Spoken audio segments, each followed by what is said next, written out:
All right, here's the back of my vestment, and it's just laid out on the table. This is the fabric that I'm going to be using for the cross. Now I want to glue with stitch witchery this fabric down to this fabric. I'm putting a pin right in the very center where I want my patterns to go to match up.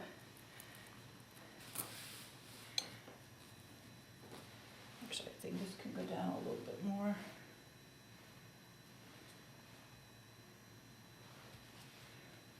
And what I'm going to do is fold back the different sections and put stitch witchery underneath it. I'll fold this up first and put stitch witchery from about where my pin is straight down the middle of the pattern. You see where the end is here. All right, goes to the middle of this cross.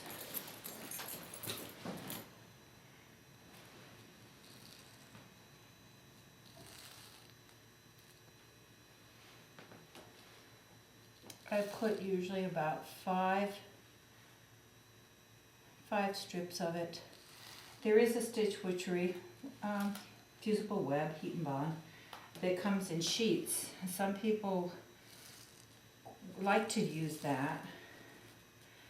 They find that when they use the strips, sometimes they get a little, not puckering, but you could see where they've glued the strips. They're kind of like ridges in it. I don't find that, I don't have that problem. I find it only with new vestment makers, maybe the first time they use it. And I rather think, and it's usually with a metal fabric, that they probably didn't iron first to shrink. And what happened was they shrunk it, or they heated the iron hotter, and they shrunk it on the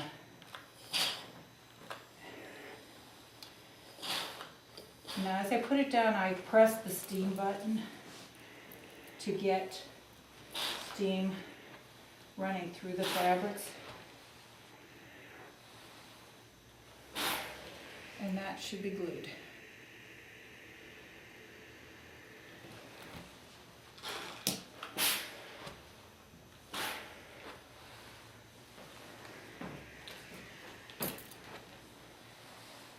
Okay. I'll do the same thing with, I can take out the center pin here, and I'm going to fold the whole thing back and put some glue under these.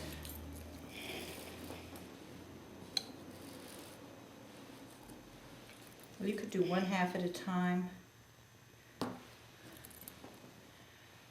See where this ends. I think I'm going beyond.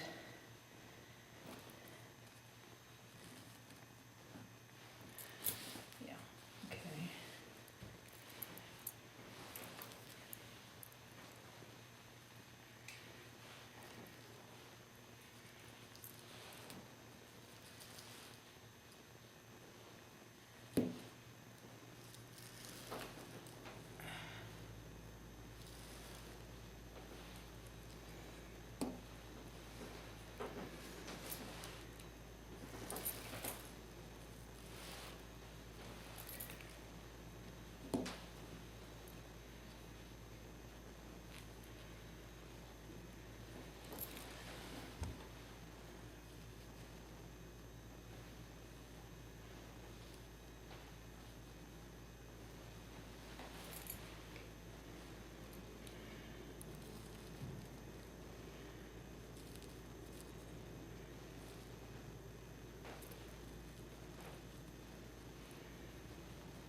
Another piece under this edge here.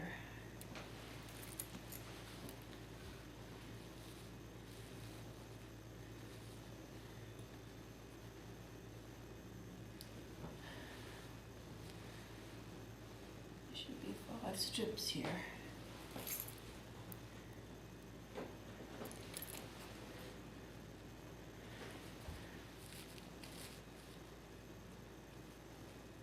That's 4.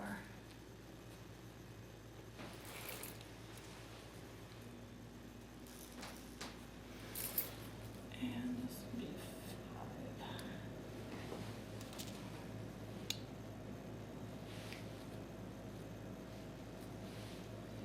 And again, if you tear stitch witchery off, this one's a little too high, I could tuck it underneath, but if you tear it off, I suggest you throw it on the floor so that it doesn't end up on your iron. It will. Unless it's way out of the way.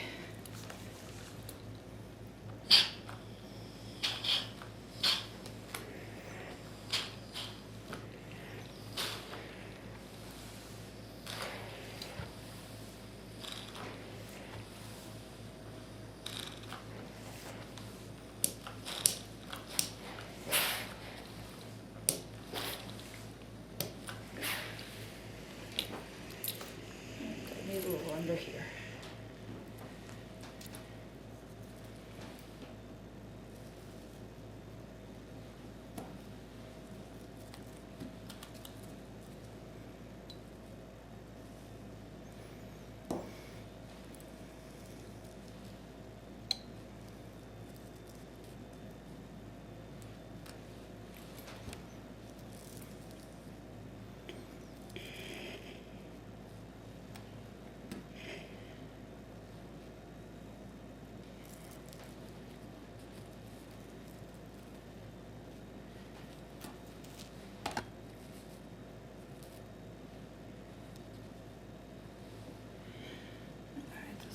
Too long.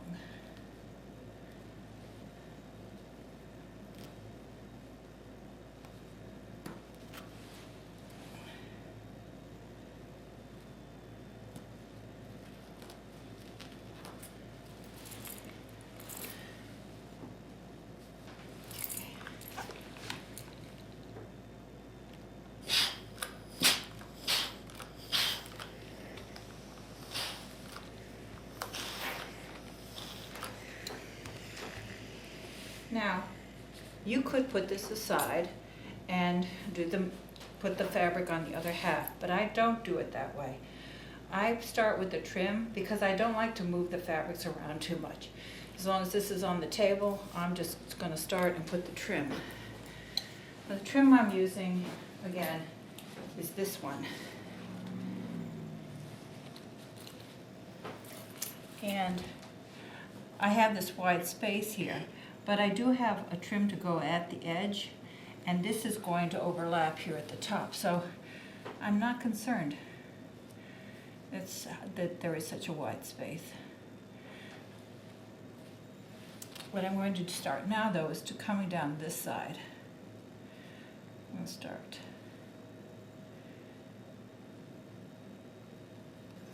Now, this is the raw edge I want to cover. And I don't want to cover a whole lot of the cross. When I get down to the center, I have to leave space. This isn't trimmed, but this applique will go in the center here. And she's going to be about this far here. So I don't want to, I could, and it doesn't matter if she overlaps it, but I don't want to really go all the way down to her. I want to leave some space around her. So I'm thinking of stopping, this is the edge here. So I have to stop. And again, I use the pattern as a marker. The bottom of these fleur-de-lis on this side, right here. And that means this will turn and go this direction from that point. And we'll leave a small space on both sides, the bottom of the fleur-de-lis on this side and this side. So once I know that,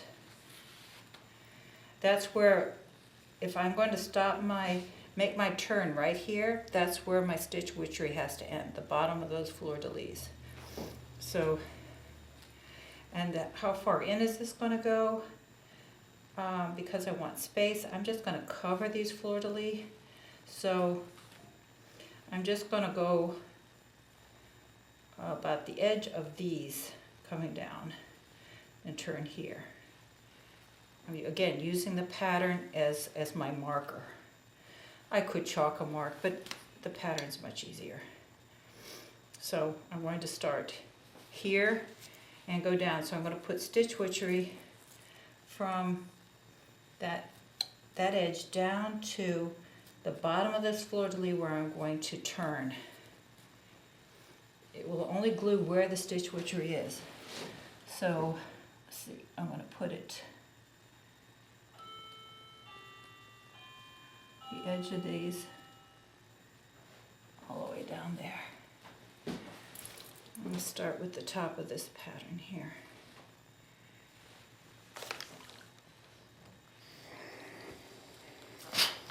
Oh darn, push the wrong button.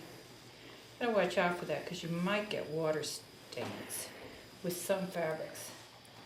I'm not concerned there. That's, the applique is going to be underneath that, and I don't think I'll get a water stain anyway. Alright, that's one. Now it's not really glued well, it's only glued on the one side. So I want to do the same thing. Put a piece of stitch witchery underneath here, down to the bottom of this fleur-de-lis. Right, that's right there.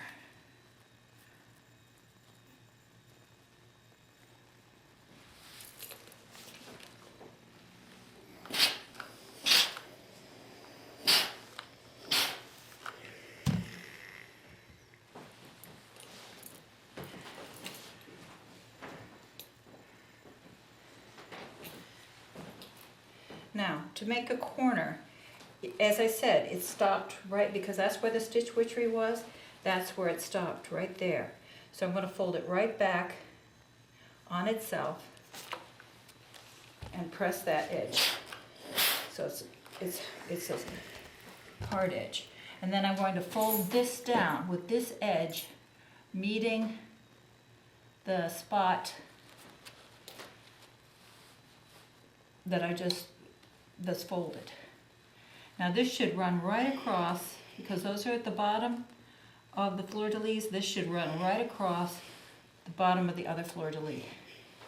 But before I glue it down, I'm going to put a piece of stitch witchery rolled up, usually a small piece rolled up, and stick it in that flap so it doesn't stick out.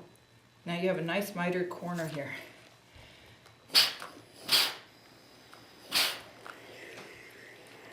This is very thick.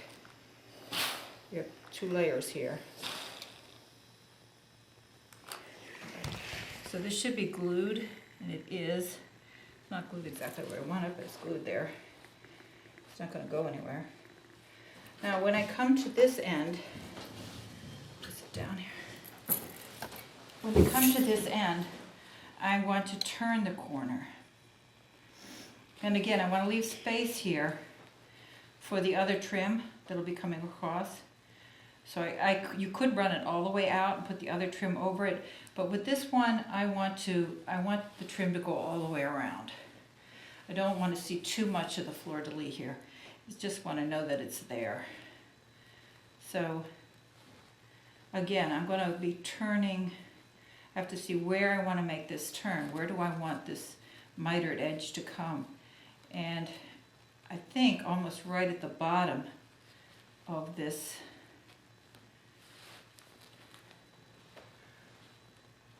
leaving the whole gap here. The other trim will come over this far. I could go a little bit further if I want to.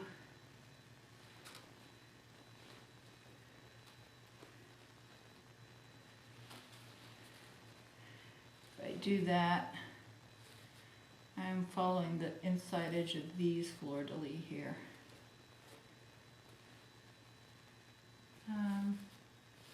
I'll do that. I think I'll do that.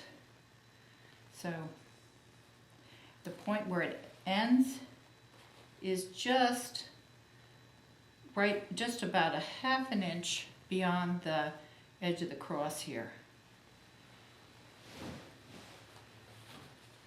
And because there's no fabric there, nothing mark it. You could take a piece of chalk and chalk your line if you want to.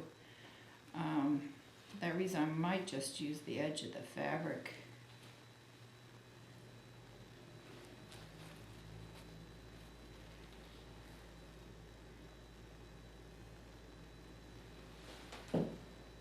I think I'll do that. Use the edge of the fabric. So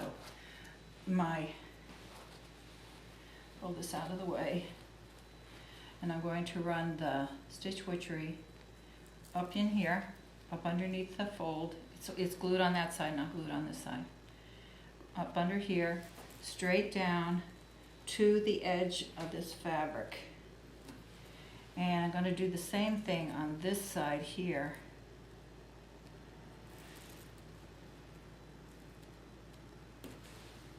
To the edge of the fabric. And then lay it down on top. And make sure the stitch witchery is underneath and that it's following right the fleur-de-lis mark that I had chosen. And again, I'm gonna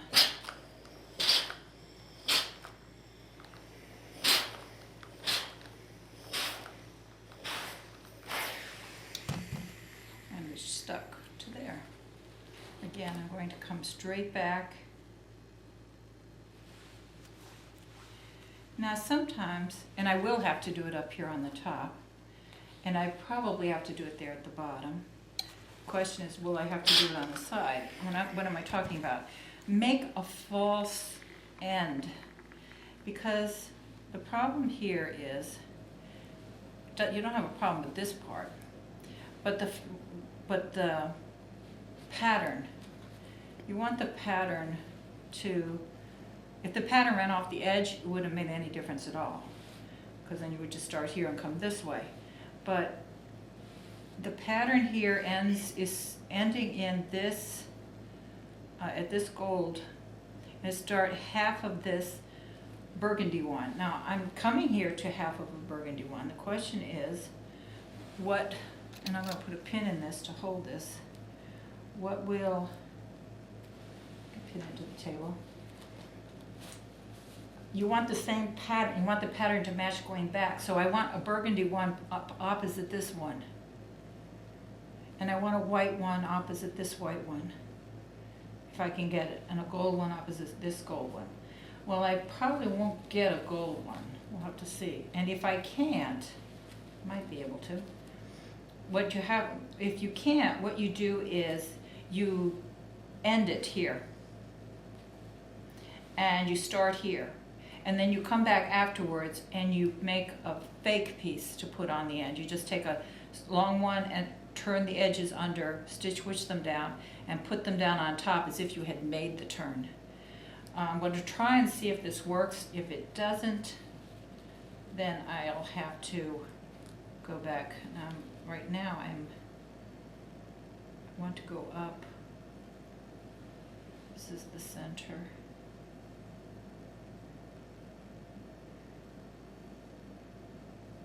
So I have two fleur-de-lis. I'm following these fleur-de-lis here. So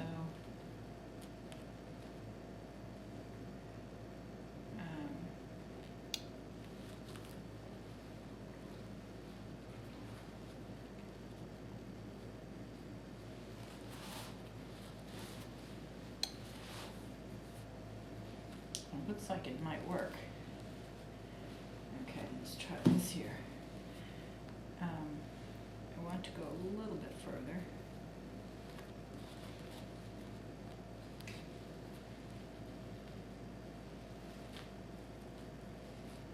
So that this follows the top of these fleur-de-lis. Now see, notice this one is on top, so I'm going to have to flip these around the other way. That is, this down and this one up on top. But I lay it first, make sure it is where I want it to go, and then come underneath and go flip it. All right, so